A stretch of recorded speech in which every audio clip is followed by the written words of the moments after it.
Hey, everybody, welcome to the One Podcast. I am David Medina. I am so excited to be joined by a very, very dear friend, and I don't even think that covers it. She's my sister. We go back a long ways. And she is a magnificent writer, magnificent professor, just all around fantastic human being who I love dearly. And I'm so happy she's joining me today. I have with me Dr. Natasha Gordon-Chipembere. Yay. Thank you, my brother, for opening this space for us to be in conversation. I'm so happy to be here with you. Absolutely. Yeah, thank you. So, why don't we start with just telling people a little bit about yourself and maybe a little bit about your journey? Okay. Well, maybe we begin where our journeys began, right? So that would have been 22 years ago. Wow. 22 years ago in Brooklyn, because my son will be 22 next Friday.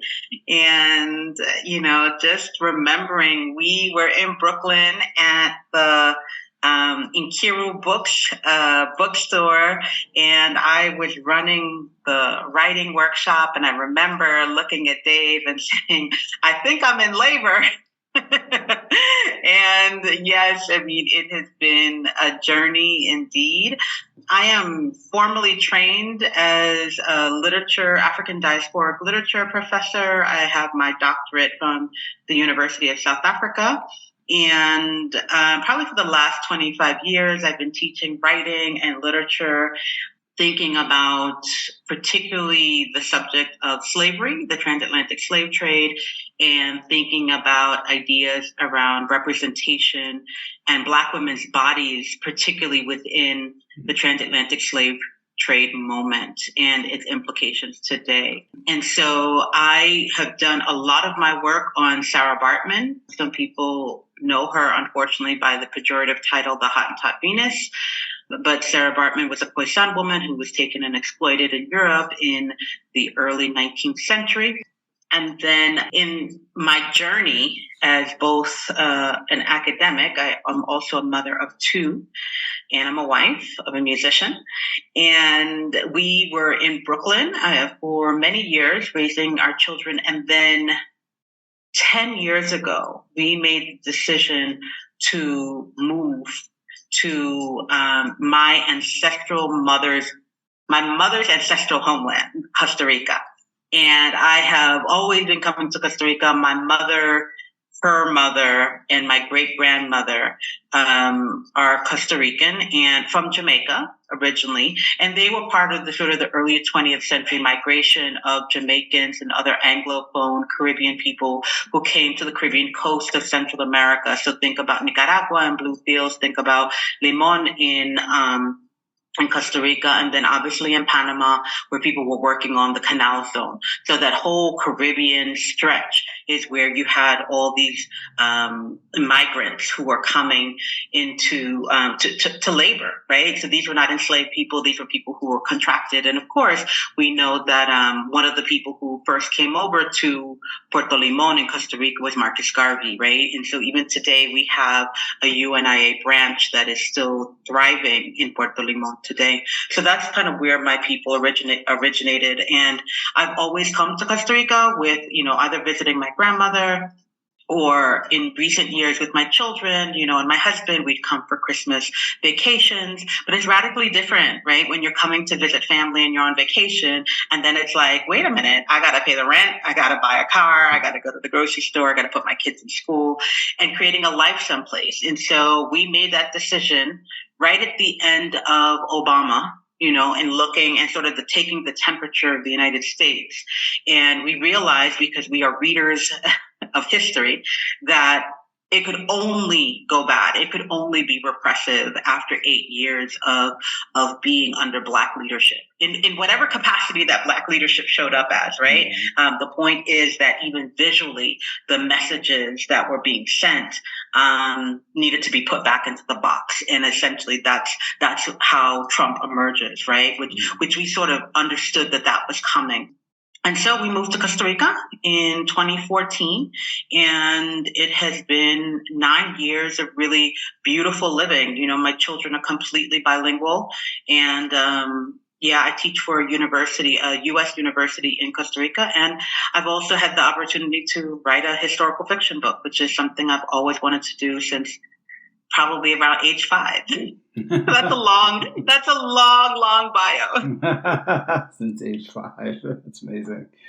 Great. Thank you for sharing that. Yeah, where we come from, it's such a interesting, and that's why I wanted to talk to you about today's topic is freedom, right? Like it's such a dynamic word, and something that it can be taken in many different sort of perspectives. And I think our ancestral lines always fought for that in any particular way.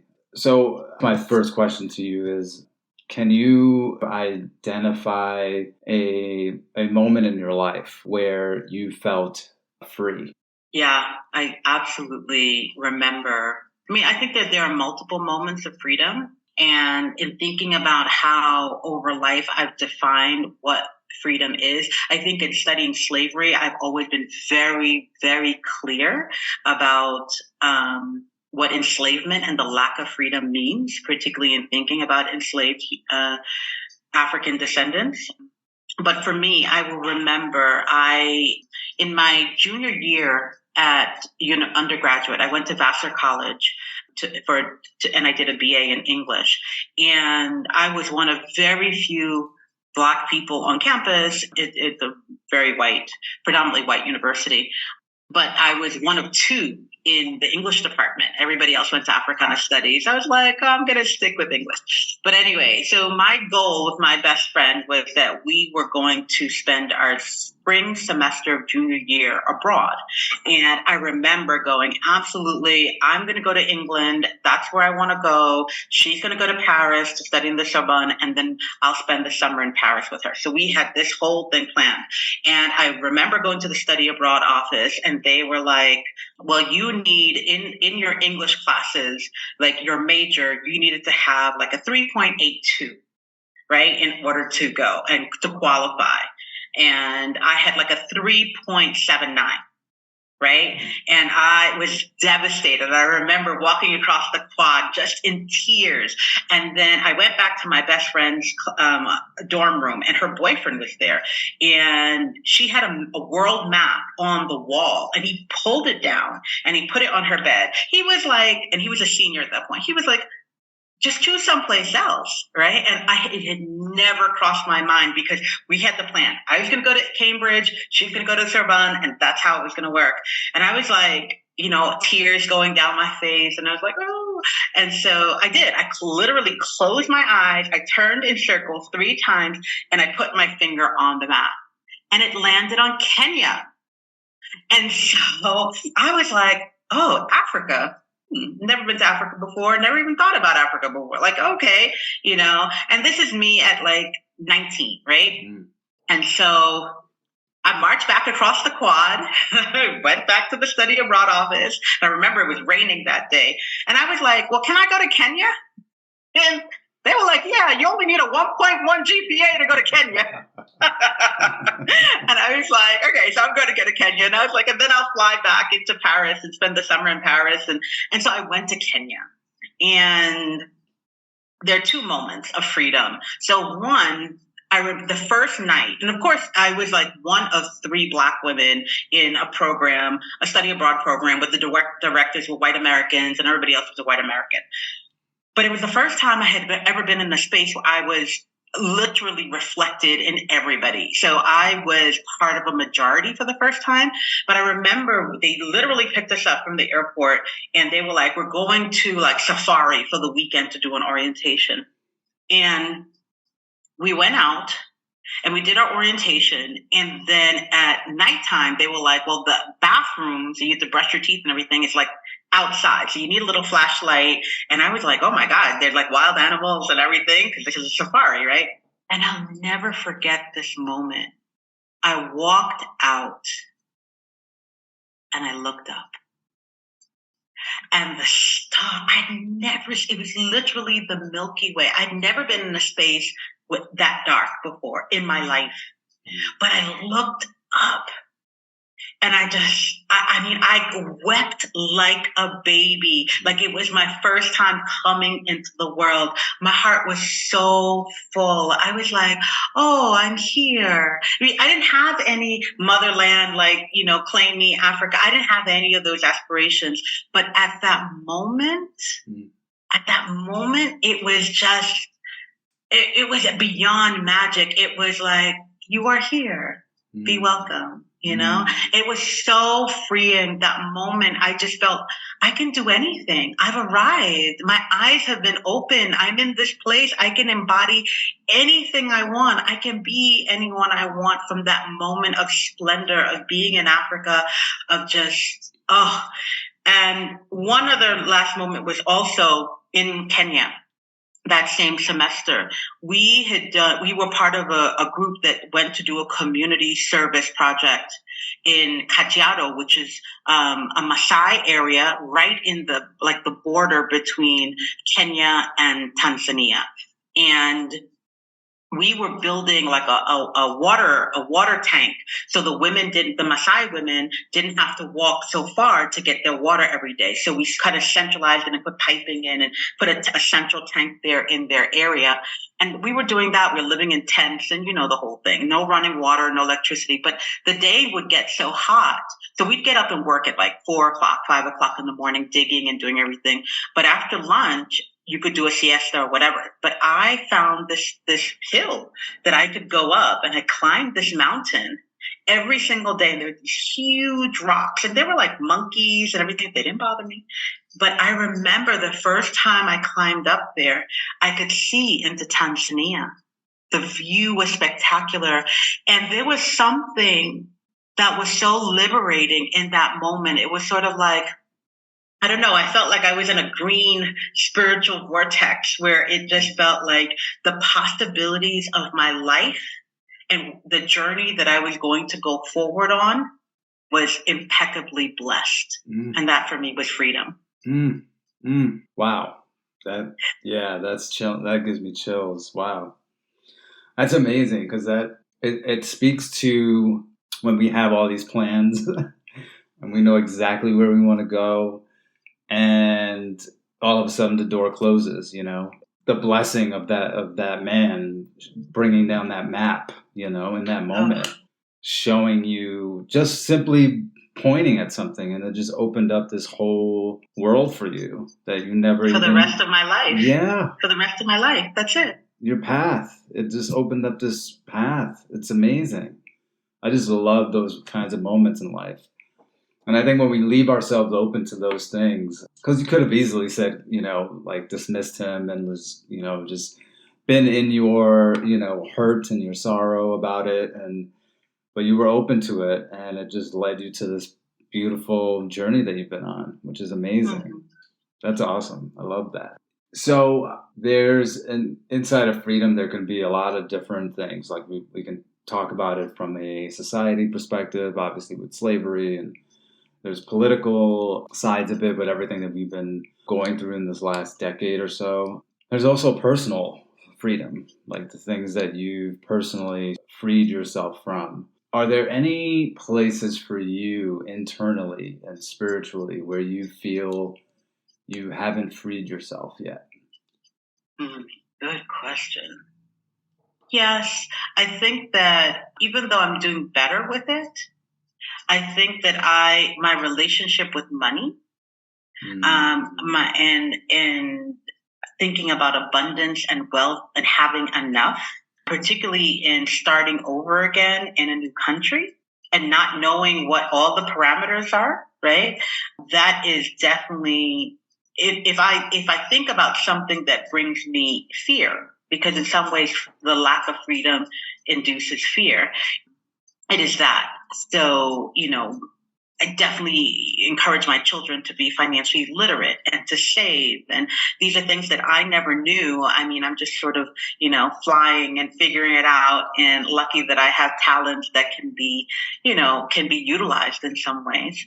But there's certain types of freedoms that I would love to have that don't necessarily tie me to let's say academia, right? But in many ways, it's the shore income, right? So there's certain things that I'd like to do with time differently. And time is essentially a form of freedom, right? And so if you have your own time, if you are an agent of determining how you spend your time and how sacred it is, then I think that is liberatory. That is freedom. And so that's one of the commitments I've made for myself, where I understand, I want to put my kids through college, but there's certain investments and certain relationships I want with time, and who gets my time is incredibly important. But I think so around money, I definitely still have some issues that I feel I'm not free from. Where do you think, if you could go back, where do you think that comes from? Good question. My parents are immigrants, and they worked really hard. I think that that work ethic of just like, you just work, and we have vacations, but it's really like you're working there's always an end goal, right? And so it's not about luxuries. It's about, sort of a very middle class kind of aspiring immigrant story of providing for family, a family being central. And so if there are vacations, it's going to be like, you're going to go home to see family, right? So it's not like I'm going to go off to Europe. Even though my parents, as they've gotten older and retired, they do cruceros, they do cruises, right? So that's sort of their form of managing time differently, right?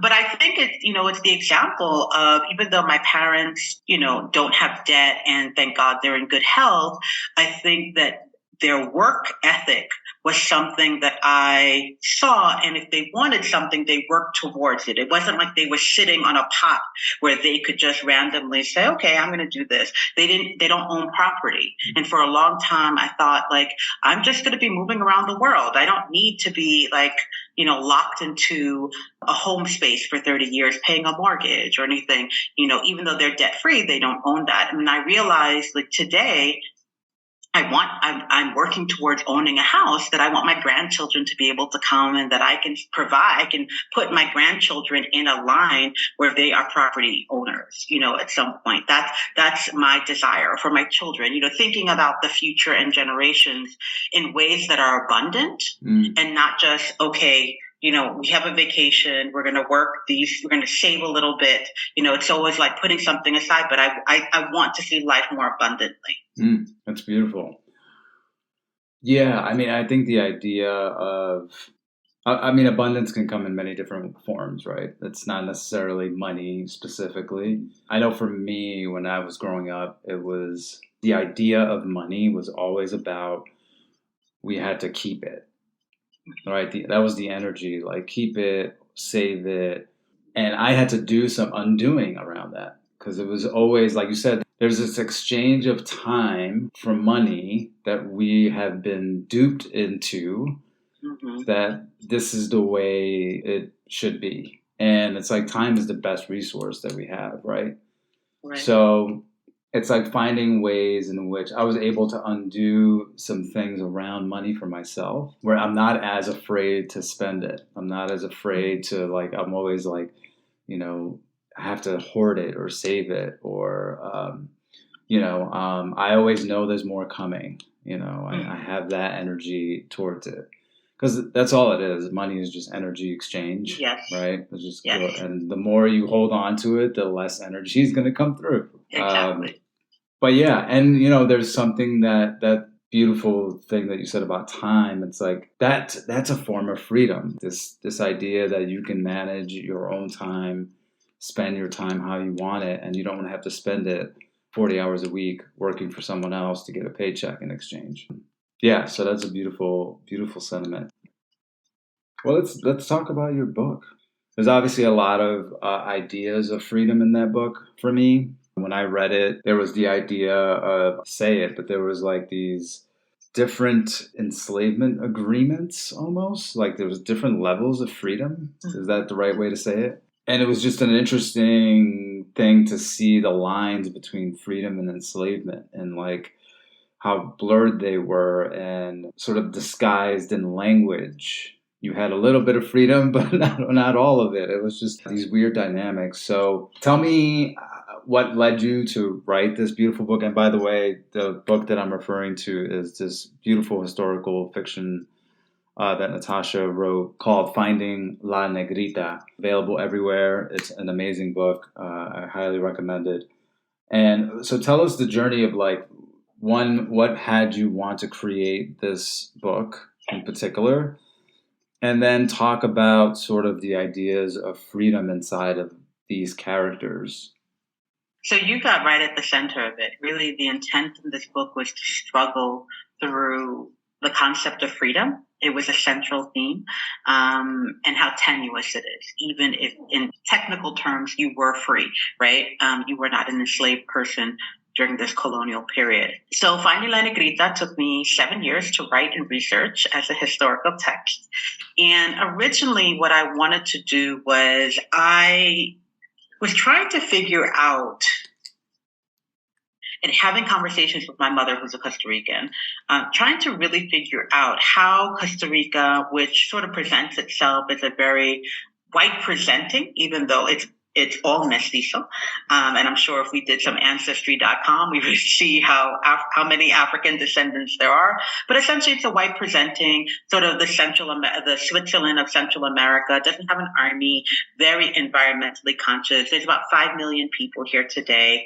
Outside of the Civil War in 1948, there has not been, people protest because obviously they speak out, but in actuality, it's a very peaceful country. And many, many, many, many, many people are moving to Costa Rica, right? And not just sort of tourists who are coming to golf for the rest of their retired lives, but young families, particularly Black expats, are coming to Costa Rica. And so one of the things I was thinking about, like in my relationship with Costa Rica, because really it was only my family and other families that we interacted with when I came to San Jose to visit as a child, and even for my quince or different times, there were no other people that looked like me outside of the people in our family and our immediate friends. I didn't see Black people in San Jose. And so, I had a conversation with my mom at one point. I was just like, who was educated in Costa Rica and at the University of Costa Rica. And I just said, well, how does slavery play into Costa Rica? And she was like, no, there was never slavery here. And I was like, yes, there was over 200 years of slavery during the colonial period. Essentially, there were Africans here the minute that the Spaniards were here because they brought them along with them. Costa Rica did not have a slave port. The closest one was in Portobelo in Panama, but there were enslaved people being brought up the Pacific and the Caribbean coast and then brought into the Central Valley in smaller numbers because there was no cash crop. So it couldn't compete with like what was happening in Brazil, the sugarcane plantations, or even in South America and the mines. But there were enslaved people in Costa Rica. And so, in thinking about, well, okay, it seems like in the general Ministry of Education, there is not a discussion or acknowledgement of enslavement in Costa Rica. I mean, it doesn't show up, and if it does, if somebody mentions it, then it's like, yes, but we didn't have that many enslaved people. And basically they all melted into the bloodstream and we're all ticos, we're all Costa Ricans. And I said, well, how does that reconcile itself with the idea that the country, which is about, 90% Catholic, venerates a Black Madonna? The patron saint of Costa Rica is La Negrita, the little Black one, and she is a Black Madonna. She sits in the Basilica. She was founded in 1635 in the colonial capital of Cartago. And, today she's called La Virgen de los Angeles. But basically, what happened was in 1635, she was found by a free Black woman and reported to the church. The church decided that they were going to create a church to venerate her, and then asked a group of free Black men to essentially be in charge of her veneration. And we have reports of, over those 200 years, a lot of the veneration were deeply rooted in African spiritual practices, whether we're talking about the drums and music and different forms of veneration towards this Black Madonna. So once Costa Rica gets its independence from Spain in 1821, they need something. The Spaniards need something to unify the country. Like, what will be the symbol of our nation as we, as we newly emerge as this place called Costa Rica, this free, liberated space, this new nation. And so what they do is they go into this Black community that has been venerating this Black Madonna or La Negrita for 200 years, and they take her out. And essentially that process whitens her.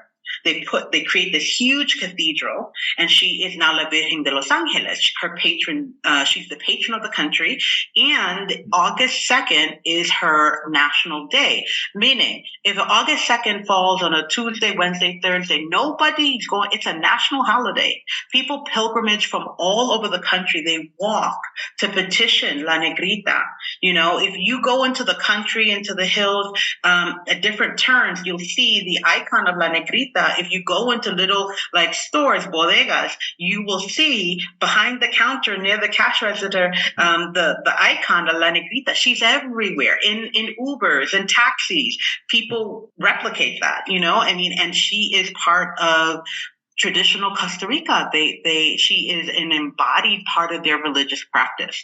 And so I just thought, well, if we're not talking about slavery and African descendants and the fact that these people build the colonial capital, right? And we're sort of dissolving or making invisible a Black presence, then how do we reconcile the veneration of a Black Madonna? And it's very clear. Everybody calls her La Negrita. And so that's sort of what I wanted to answer. And in coming to Costa Rica, I thought that I was actually going to just write a historical book on, just do a history. I was going to write a book on slavery in Costa Rica. And then what I realized when I went to the Basilica, I went to visit the La Negrita on a research trip before I moved to Costa Rica. And I realized that it was actually the story of the free Black people who venerated her. The free Black people who existed and coexisted, not only with Spaniards, but with their enslaved brothers and sisters in the colonial capital. That was a story that has never been told. And so in order to put that together, I use what Saidiya Hartman calls critical fabulation, right? So you have all these facts and data, and, I have archival material that confirms, all these Spanish families who had enslaved people, along with cows and all these other, and horses, et cetera, et cetera. But their voices didn't show up in any other space outside of ledgers and Spanish logs. And so that's what this book is. This book is me trying to figure out who were these free Black people and enslaved people during this colonial time period, and how can I sort of walk along and assist them in telling their story, and in the process get to finding La Negrita, or the icon of La Virgen de los Angeles. So that's sort of the general direction in how I came to writing this book. I think the idea about freedom is something I really wanted to highlight. Well, for one reason, when we think about slavery, at least the transatlantic slave trade, most people think about sort of the southern parts of the United States or even the Caribbean. Most people don't even realize that most enslaved Africans went to Brazil first. So there was a much larger sort of plantation, particularly around sugarcane system there. And so one of the things that I wanted to do was really think about, well, what about these communities in the moment of slavery, these Afro-descendant communities where people were free? So Costa Rica, because it didn't have a cash crop, the Spaniards could not actually support having enslaved people. When you think about sort of plantations that in the South, the cotton and tobacco that maybe had 100 enslaved people on there, right? That wealth was incredible. But in Costa Rica, they couldn't do that. It wasn't the climate. They didn't have the environment in which to do it. At times, there was a brief moment where they sold cacao, but in actuality, there was no crop system. And so the main uses of enslaved people during the colonial period was cattle ranching in the Northwest, some working on cacao plantations with very little supervision towards the Caribbean. But most of the women, and this is how obviously the children get produced, right? Most of the women are domestics, and they work intimately in the houses of these Spaniards. And the Spaniards are all different social classes. And so what I wanted to do was, people don't know that there was this place called Puebla de los Pardos, or Pardo in Costa Rica just means a free black. And so literally there was sort of like a township right outside of the colonial capital where free blacks could live, and they were curfewed, but they could basically sell their labor in the markets and in town, but they then had to leave and go back to the township. And I wanted to really figure out what it would be like, or think through the idea of that sort of freedom, right? Particularly if you're a free person and you are going into town, but you see enslaved people that, look just like you, or possibly were, even if you came on a slave ship, these are people who came on the ship with you. So I wanted to work through that. And then I think the biggest issue that I wanted to really say in this book, and I hope it comes through, is that for me, the most radical form of freedom is love. Mm-hmm.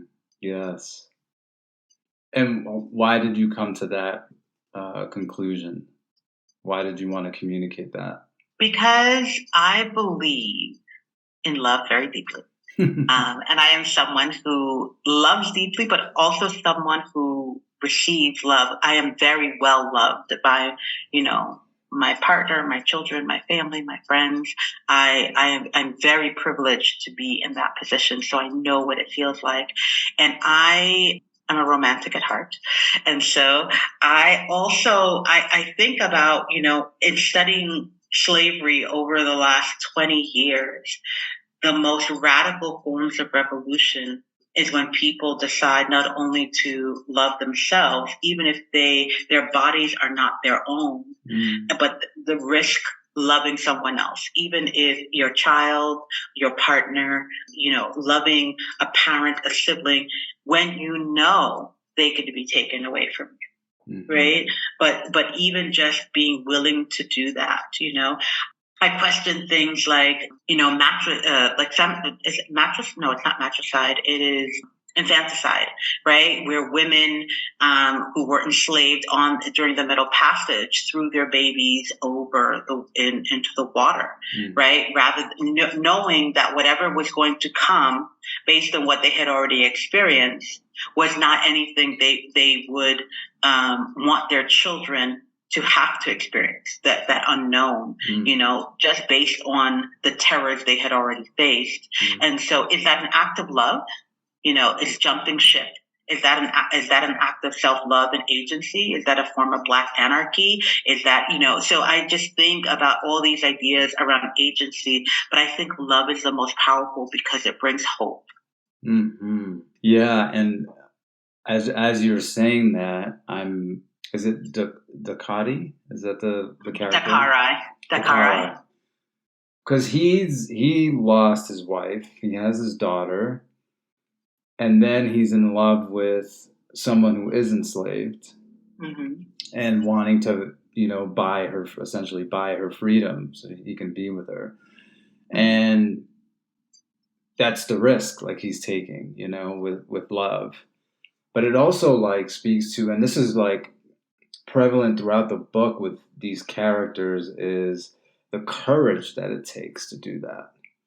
Because not only are they living in a situation where they have to be courageous, but even loving someone in that way, and knowing, like you said, they could possibly be gone in a moment's notice. And I won't give away what happens with them, but you read the book, right? No spoilers. Yeah, but it's so true. Like, courage and love are two things that, for me, I feel are very prevalent in the idea of freedom. So it's beautifully said. Thank you. Do you think there's a cost to freedom? Oh yes. I think there's a cost to freedom, and what I thought about instantly was Harriet Tubman. Right. So the idea of Harriet Tubman going, well, I'm not free until everybody's free, and constantly going back to rescue more people, including her family, who she loved deeply, her siblings. And, and then there were those who didn't have the courage, right? Or were too fearful, whatever it was, and no judgments, right? Because they were enslaved, so no judgments.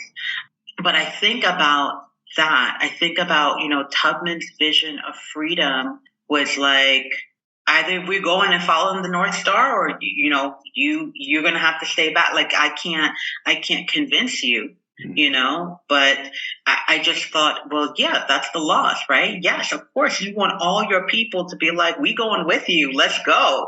We're going to ride this. We're going to, and then there were those who you lose along the way. And I think that's a life lesson, right? There are those who, you can bring, what is it? You can bring a horse to water, but you can't force him to drink, right? It's that same thing. It's just like everybody has their own path, and some people will absolutely go, I embrace this idea of freedom, and I'm willing to take the risk, and obviously the biggest risk is death, right? But I think about, that's the cost. The cost is those who will not go along with you in these ideas about freedom. And I feel that in many ways, even in, thinking about the people who, I've lost along the way in moving to Costa Rica, right? Which is definitely a moment of liberation. I mean, definitely when my husband and I were leaving, people were like, you sold out. You're leaving the struggle, and like, we're, just like, cause we were really much, in the center of sort of a Black community, raising our children and sort of like fighting the good fight and conscientizing our children and exposing them to art. And, it was sort of like, well, yeah, you took the easy route. You're going to be on a beach drinking, sangria under, under a papaya tree or whatever. And I was like, listen. And I have said this so many times to people. I was just like, there's no corner of the earth where there is not Black struggle. I just came to pick it up over here. And it's just another space. This was a formal colonial space. This is a space where, Black people have been historically discriminated against. There's so much. It doesn't matter where you are. The point is that you inject yourself into the community and you try to move forward. But yes, definitely, there were people who were like, oh, you're going to be living easy. There's no living easy. You got to work for what you want. You got to dream. Yeah, that's amazing. Wow, I didn't know that. Wow. It's almost like this idea that people want you to stay in this, almost like not grow or not like expand yourself to a different space. You would think people would be happy for you, and I'm sure most people were, but like, it's just, it's very intriguing to think. And, at the end of the day, it's a projection of their own sort of limitations and their own ideas of what's possible. So, and I think what people also became afraid, right? So it's like, are you saying the United States is not the end all be all? It's not this Mecca? Like, why would you leave? You are degreed. You're a tenured professor. You have all the trappings. Your kids go to private school. You have a great, like, why would you leave this place? And it's like, wait a minute, take off whatever you have on your eyes and really look around. Take the temperature of this place. This is a place where we were not meant to survive. Be very clear on that, and particularly being in a Black woman's body in academia. It's just like, oh, I completely understand the racket. It's a heist. And so I'm just like, if I can go to a place where my children are not in criminalized Black bodies every single day and they can have a childhood, yeah, I'm going to give them that.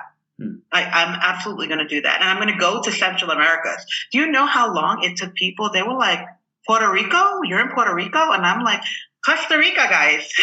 The island of Costa Rica? I'm like, wow. Okay. I mean, that's for years. Yeah. I still have people who are still like, how is the island? I'm like, what island? I'm in Costa Rica. I'm in Central America. Yeah. What are you talking about here? Yeah. Wow. Well, tell people where they can find you and where they can find your book, because that's important. Everybody can follow me on Instagram, and it's my full name, Natasha Gordon-Chipembere. But the book is everywhere. So, Amazon, Barnes and Nobles. If people are in Brooklyn, they can go to Café con Libros. They have it there. Shout out to them. I think in DC, the National Museum of Women Artists also stocks it. And in Boston, Frugal Books has it as well. And yeah, I mean, if you follow me on Instagram, I'm always putting up different podcasts. I just did one with the Hurston Wright Foundation, and there is a Black Goddess Reimagined masterclass series that I'm part of. It's a summit that will be coming out in April that I'm really excited about.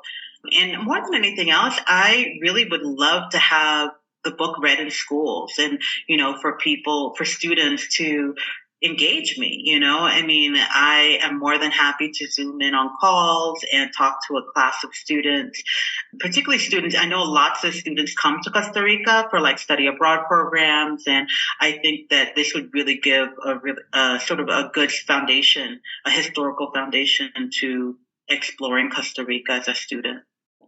Beautiful. Well, thank you so much. It's always a pleasure to talk to you, and I'm very proud of you. Thank you. I know we started way back, like you said, way back in Brooklyn. So it's just very proud moment for me to see have this book in my hand.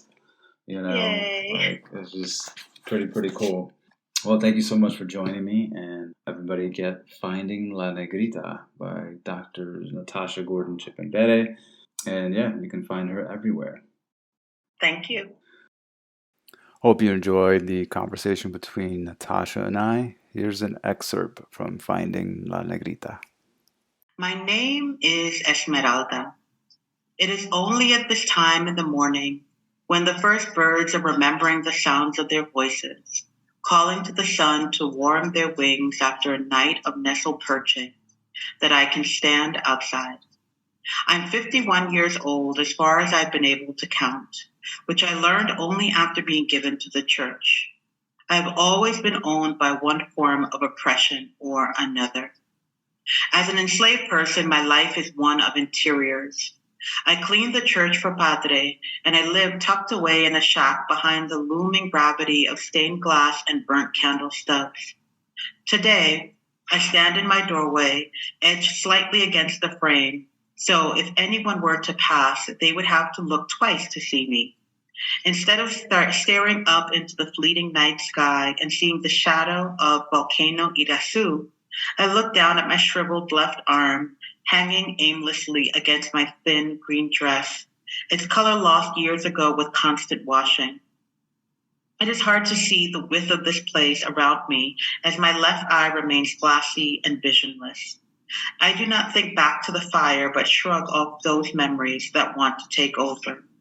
I have been in this place, Costa Rica, for my entire life, but came here to Cartago at the age of 16 when my mother and brother died and I was gifted to the church.